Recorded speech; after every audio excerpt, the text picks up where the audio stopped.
অবৈধতার বৈধতা নিয়ে অনেক বড় বড় কোম্পানি কিন্তু আবেদন করছে মালয়েশিয়া সরকারের কাছে যে আর আবার বৈধতা দেওয়া হোক বা আর্টিকেল 3 চালু করা হোক। হ্যালো গাইস, এই যে দেখেন জীবনে আমি প্রথম ধরা খাইলাম মালয়েশিয়া আইসা।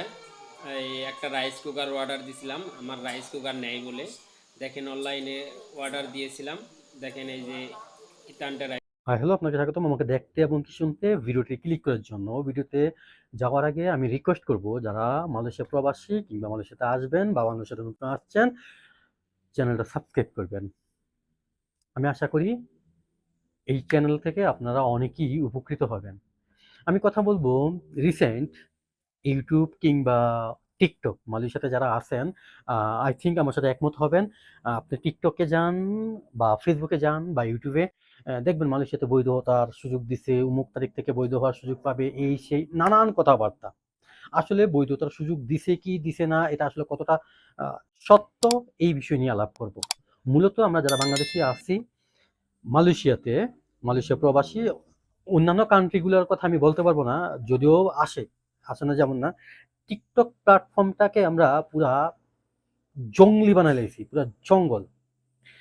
আপনি যদি একজন মালয়েশিয়ান প্রবাসী হয়ে থাকেন, আপনি যদি টিকটকে ঢুকেন, আমার সাথে একমত হবেন যে টিকটকে আপনি যতটুকু না বিনোদন টাইপ কন্টেন্ট পাবেন, তার চাইতে 3 গুণ বেশি পাবেন আপনার মোবাইল বিক্রি করতেছে, ওই চুল পড়ার বিক্রি করতেছে, মলম বিক্রি করতেছে, বড় ছোট হওয়ার, শক্ত, টাইমিং বেশি, এই টাইপ মেডিসিন বিক্রি করতেছে, পুরো ক্যাম্পাসার। হুম। আমরা ছোটবেলায় আমি আমারটা বলতেছি, যখন আমি কুমিল্লা শহর থেকে আমি ঢাকাতে আসতাম, তখন বাসে শ্রীপুরের ট্যাবলেট বিক্রি করতো, অনেকে কলম বিক্রি করতো, অনেকে অনেক টাইপ কিছু এই ক্যাম্পাসার আর কি, অনেকে মলম বিক্রি করতো, অনেকে জোকের তেল বিক্রি করতো আর কি।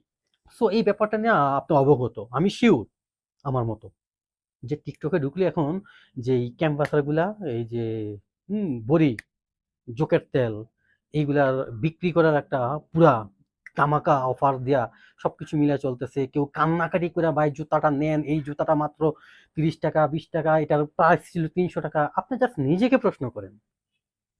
আমি মেইন টপিকে আসতেছি, বৈধতা দিছে কি দিবে বাকি এসব বিষয়ে আসতেছি।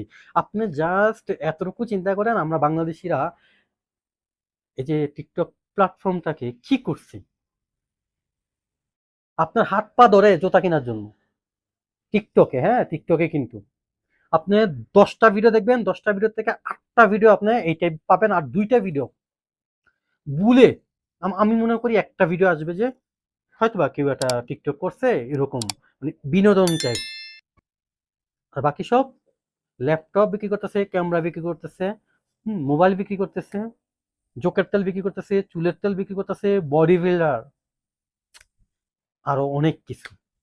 হুম গেল এটা। তো টিকটকে আসা যেই কোনো নিউজ, যেই কোনো বিষয় নিয়ে কথা বলা প্রবাসীদের জন্য আমি রিকোয়েস্ট করব, এগুলোতে কান দিবেন না, এগুলা বিশ্বাস করবেন না।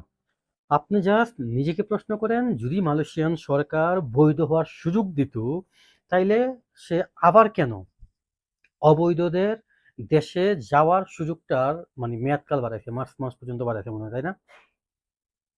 এতটুকু কি আপনি বুঝেন না?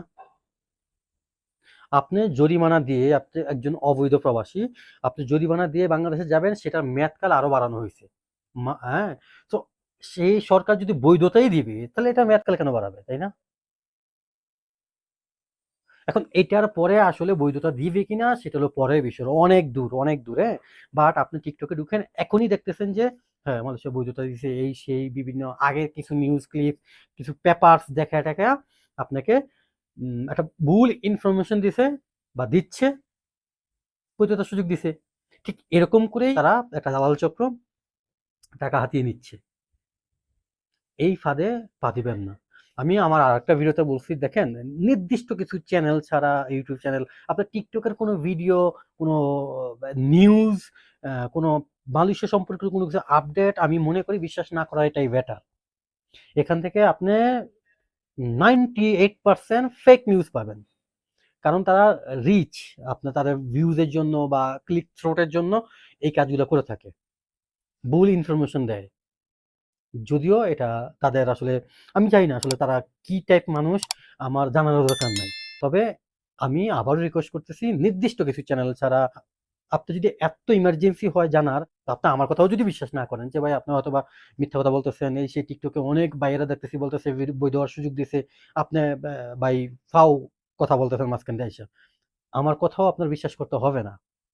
আপনি বাংলাদেশের মালয়েশিয়া আর কি বাংলাদেশের হাই কমিশন তাদের ওয়েবসাইট আছে, ওইখানে যান, ওদের ওইখানে তাদের ফোন নাম্বার দেওয়া আছে, তাদের সাথে যোগাযোগ করে দেখেন আসলে কি বৈধ হওয়ার সুযোগ দিছে, কখনোই দেয় নাই। সো এই ভুলে পা দিবেন না, আমি রিকোয়েস্ট করব।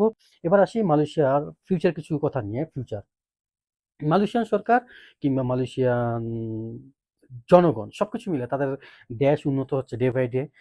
তারা একটা সময় দেখবেন যে মালয়েশিয়াতে অবৈধ লোক থাকাটা খুবই কষ্টকর হবে। দেশ উন্নত হচ্ছে, এটা আমি আপনি যারা মালয়েশিয়াতে অবস্থানরত আছি আমরা সবাই জানি। তো সেই জায়গা থেকে তাদের দেশ আগাচ্ছে, তারাও আগাচ্ছে, তারা প্রযুক্তির দিক থেকে আরো উন্নত হচ্ছে। তো তাদের দেশে অবৈধ কর্মী আস্তে আস্তে এটা কমবে, এটা স্বাভাবিক। তো সিঙ্গাপুর দেখেন, তাদের রাষ্ট্রে একটা অবৈধ লোক পাওয়াটা খুবই কষ্টকর হয়ে যাবে, খুবই কষ্টকর। একটা অবৈধ লোক আছে, নাই যে এমন না, তাও থাকাটা সবকিছু মিলে যারা সিঙ্গাপুর থাকেন কিংবা যাদের আত্মীয় স্বজন সিঙ্গাপুর আছে, ভাই ব্রাদার, তাদেরকে জিজ্ঞেস করতে পারেন। তো আমি বলতেছি না যে ২-৪ ১ বছর ২ বছরে মালয়েশিয়া সিঙ্গাপুর হয়ে যাচ্ছে। মালয়েশিয়ার সিস্টেম, ল সবকিছু সিঙ্গাপুরের মতো হয়ে যাচ্ছে, আমি এটা বলতেছি না।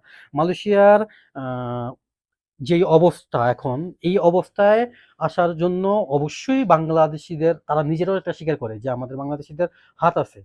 আমরা বাংলাদেশীরা প্রচুর কষ্ট করতে পারি বা আমরা বাংলাদেশীরা কাজ করি বা আমাদের বাংলাদেশী অনেকেই খুব ভালো, ভালো পজিশনে আছে। It's true. So Bangladeshi worker বা কর্মী তারা পছন্দ করে। কিন্তু তার মানে এটা না যে তারা একটা বিশাল সংখ্যা অবৈধ লোক তাদের দেশে রাখবে। এটা আপনি হইলেও রাখতেন না, আমাদের বাংলাদেশের সরকার হইলেও রাখতেন না। তারপর আমি মনে করি আমাদের বাংলাদেশী যেভাবে এই দেশে অবৈধ আছে, যেভাবে তারা খাচ্ছে, চলতেছে, কাজ করতেছে, মাশাআল্লাহ খুবই ভালো আছে। আমি মনে করি সংখ্যাটা হিসাবে। কিন্তু অবৈধ থাকাটাকে আমি সাপোর্ট করতেছি না, প্রমোট করতেছি না। কিংবা অবৈধ থাইকা জেলে গিয়ে তারা ভালো আছে, আমি এটাও বলতেছি না। আমি এটাও বলতেছি না। আপনি যখন একটা জায়গায় যাবেন সেখানে ভালো খারাপ সবকিছুই থাকবে। সবকিছু মিলে আপনাকে চলতে হবে, মানতে হবে, বুঝতে হবে এবং কি থাকতে হবে। এটা একদম সহজ হিসাব। সো আমি রিকোয়েস্ট করব, অন্তত টিকটক থেকে কোনো টাইপ সংবাদ, কোনো টাইপ প্রোডাক্ট কিনা থেকে শুরু করে আমি সব কিছু মিলিয়ে বলতেছি। টিকটকের কোনো কিছু বিশ্বাস করা, কোনো কিছু কিনা, এগুলো থেকে বিরত থাকবেন। আমার রিকোয়েস্ট আপনার প্রতি, যদি আপনি আমার সাবস্ক্রাইবার হয়ে থাকেন, অডিয়েন্স কিংবা আপনি আমার রেগুলার ভিডিও দেখেন, অন্তত আমি আপনাদেরকে বলতেছি। বাকি সবাই যারা আছে তারা তাদের মতো করে নিজের সিদ্ধান্তে চলতে পারে। এটা স্বাভাবিক। আপনিও চলতে পারেন। বাট আমি মনে করি আপনি এই TikTok প্ল্যাটফর্ম থেকে কোনো কিছু শুনে, কোনো কিছু কিনে ধোঁকা খাবেন না, ধরা খাইবেন না ভাই। রিকোয়েস্ট। কারণ আপনিও একজন প্রবাসী, আমিও একজন প্রবাসী। আমরা কিভাবে টাকা ইনকাম করি বা করেন আপনারা, এটা আমি বুঝি। অন্তত আমি বুঝি। আমি কিন্তু কোনো অফিসে, কোনো শপে জব করি না। আমি কনস্ট্রাকশন লাইনে কাজ করি। হ্যাঁ? আমি এই প্রজেক্টেই কাজ করি। সো আমি বুঝি কষ্টটা, কিভাবে টাকা ইনকাম করতে হয়। যারা বিসির কাজ করে, যারা বাতুর কাজ করে, যারা সব কাজই তো, সব কাজই। কাজ বলতেই কষ্ট। কিন্তু বিশেষ করে প্রবাসে যারা আমরা আছি, তাদের বিষয়টা নিয়ে আমি বলতেছি। সো এত কষ্টের টাকা ফাও কাজে এইসব দালালদের পেছনে খরচ করেন না, নষ্ট করেন না বা প্রতারিত হয়েন না। এটাই আমার রিকোয়েস্ট। ভিডিওটা বেশি বড় করব না। সবাই ভালো থাকবেন, সুস্থ থাকবেন। ভিডিও সম্পর্কিত যেই কোনো মতামত অবশ্যই কমেন্ট বক্সে জানাবেন। আপনি যদি আমার চ্যানেলে নতুন হয়ে থাকেন কিংবা মালয়েশিয়ান প্রবাসী হয়ে থাকেন কিংবা মালয়েশিয়াতে আসবেন, রিকোয়েস্ট চ্যানেলটা সাবস্ক্রাইব করে রাখবেন। তো আজকে পর্যন্তই। সবাই ভালো থাকবেন, সুস্থ থাকবেন। আল্লাহ হাফেজ।